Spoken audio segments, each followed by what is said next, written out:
I'm Matt Gelka in Washington, where the White House is reportedly on the verge of asking Congress to codify some very steep budget cuts.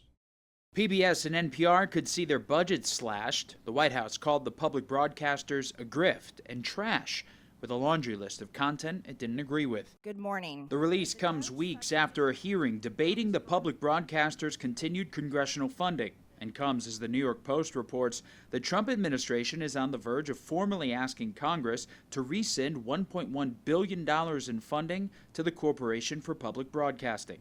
The Post cited a memo from White House Budget Director Russ Vought. Every Republican president since LBJ has complained bitterly about their bias, has tried to defund them, has begged them to reform themselves.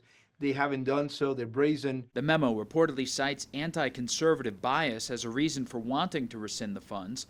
A Pew Research poll from March found only 24% of the public wanted Congress to remove federal funding for NPR and PBS. The principal investigative committee in the House of Representatives has now stooped to the lowest levels of partisanship and political theater to hold a hearing to go after the likes of Elmo and Cookie Monster and Arthur the Aardvark, all for the unforgivable sin of teaching the alphabet to low-income families' children. Vought's memo also looks to codify some of the Department of Government Efficiency's foreign aid cuts. Citing waste that would continue without rescission, the White House could be asking Congress to eliminate $8 billion in funding for the State Department and the now dismantled USAID.